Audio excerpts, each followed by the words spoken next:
اعوذ باللہ من الشیطان الرجیم بسم اللہ الرحمن الرحیم الم ترا کیا تو نے نہیں دیکھا الی الذین طرف ان لوگوں کی بدلوا جنہوں نے بدل دیا نعمت اللہ اللہ کی نعمت کو کفرن نشکری کر کے.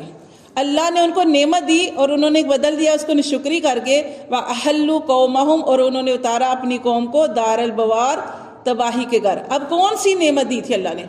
نبی کریم صلی اللہ علیہ وسلم کی نعمت. یعنی ہم تو اب آئے ہیں نا، جب ان کو ملے نبی کریم صلی اللہ علیہ وسلم ان کی طرف مبعوث کیے گئے تو انہوں نے ماننے سے انکار کر دیا. حالانکہ سب کچھ پتا تھا کہ یہی نبی ہیں، لیکن ضد کی وجہ سے انہوں نے نبی صلی اللہ علیہ وسلم کا انکار کیا. اللہ فرماتے ہیں اللہ تعالیٰ نے ان کو بہت بڑی نعمت عطا فرمائی تھی، اتنی بڑی نعمت عطا فرمائی تھی جس کو بغیر مانگے نبی کریم صلی اللہ علیہ وسلم مل جائیں. وہ نبی مل جائیں جو شفیق ہے، جن کی کتاب آخری ہے اور جن کے اوپر نبوت ختم ہے. جس اللہ فرماتے ہیں ان کو وہ دیا، لیکن انہوں نے کیا کیا؟ کفرن نشکری کی. وَأَحَلُّوا اور انہوں نے اتار دیا قومہم اپنی قوم کو دار البوار تباہی کے گھر. خود بھی تباہی کے گھر گئے اور اپنی قوم کو بھی اسی کی طرف لے کے گئے. جیسے کہتے ہیں نا قیامت کا دن ہوگا تو قیامت والے دن جو اچھے اعمال کرتے ہیں، اچھے اعمال کرنے والے، اچھے اعمال کی دعوت دینے والے، جب وہ ان کی دعوت کی وجہ سے اور لوگ بھی جو ہیں وہ دین کی طرف آئیں گے، اسلام کی طرف آئیں گے، عقیدے کے اوپر مضبوطی اختیار کریں گے، تو وہ سارے جو ہے وہ جنت میں جائیں گے اس کے پیروکار ہو کر، یعنی کہ اس کے پیچھے چل کے. اور جو برے لوگ ہیں، برے دعوت دینے والے، برے کام کرنے والے، اور جیسے خود بھی یہاں پہ ہم نے پڑھا کہ خود بھی تباہی کے گھر چلے گئے اور اپنے ساتھ بہت سا لشکر لے کے وہ جہنم کی طرف جائیں گے. اللہ معاف کرے. اللہ تعالیٰ ہمیں اچھے لوگوں کے ساتھ اٹھنا بیٹھنا اور اچھی صحبت اللہ پاک ہمیں جو اختیار کرنے کی توفیق عطا فرمائے. اللہ فرماتے ہیں جہنم یصلونہا، ایسے لوگوں کا ٹھکانہ کیا ہے؟ جہنم ہے. وبئس القرار، اور اللہ فرماتے ہیں بہت بری وہ ٹھہرنے کی جگہ ہے. کون سی؟ جہنم. اللہ معاف کرے.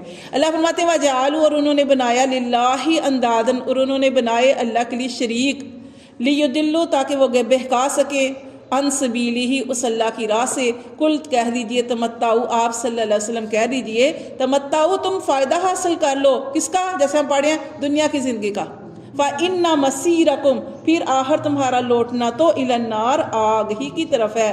کل آپ صلی اللہ علیہ وآلہ وسلم کہہ دیجئے لِعِبَادِيَ الَّذِينَ، میرے ان بندوں سے آمنو جو ایمان لائے، یقیم الصلاۃ. اللہ تعالیٰ اپنے نبی کریم صلی اللہ علیہ وسلم سے فرما رہے ہیں کہ اے نبی میرے بندوں سے کہہ دو جو ایمان لائے، یقیم الصلاۃ، کہ وہ کیا کریں؟ نماز قائم کریں. وَيُنْفِقُوا، اور وہ خرچ کریں، مما اس میں سے، رَزَقْنَاهُمْ جو ہم نے ان کو دیا، سرًا وعلانیہ، دونوں طریقوں سے خرچ کرنا ہے، چھپ کے بھی اور ظاہرہ بھی. من قبلی، اللہ فرماتے قبل اس کے، این یاتیا کہ آ جائے، یومن وہ دن، لا بیع فیہ کہ وہ دن آ جائے جس میں کوئی بھی نہ تو رشوت چلے گی، ولا خلال، اور نہ ہی دوستی کام آئے گی، اور نہ ہی کوئی سفارش کام آئے گی. تو دیکھیں اللہ تبارک و تعالیٰ فرماتے ہیں کہ اے میرے ایمان والے بندو، ایمان والوں سے مراد اے میرے حکموں کو ماننے والوں، نماز قائم کرو اور اللہ کی راہ میں اللہ کے دیے ہوئے رزق میں سے خرچ کرو. اب ہمارے شوہر کماتے ہیں، ہم کہتے ہیں ہمارے شوہر نے بڑی محنت کی ہے تو کما کے لے کے آیا، لیکن اگر اللہ ہی جو ہے اس میں برکت نہ ڈالے تو پھر کیا ہو؟ تو کرنے والی ذات اللہ تعالیٰ کی ذات ہے، دینے والا اللہ ہے. بعض دفعہ انسان بہت محنت کرتے ہیں تو لیکن حاصل کچھ نہیں ہوتا. اگر اللہ نے دیا تو کیا کرنا چاہیے؟ اللہ کی راہ میں، اللہ کے دیے ہوئے میں سے اللہ کی راہ میں خرچ کرنا چاہیے. اللہ تعالیٰ اس میں برکت ڈالتی ہے. اللہ نے فرمایا دونوں طریقوں سے خرچ کرنا ہے، چھپ کے بھی اور ظاہر کر کے بھی خرچ کرنا ہے. قبل اس سے یہ نہ ہو کہ تم خرچ نہ کرو اور وہ دن آ جائے کہ جس میں نہ سفارش کام آئے گی نہ دوستی کام آئے گی. مثال کے طور پہ دنیا میں ہم کسی سے کام کروانا ہے تو دوستی چلا لیتے ہیں، کہیں سفارش چلا لیتے ہیں، کہیں مال دے دیتے ہیں کہ ہمارا کام ہو جائے. لیکن اللہ فرماتے ہیں وہ ایسا دین ہوگا کہ اللہ کے ہاں نہ کوئی اس طرح کی سفارش چلے گی، نہ ہی مال کا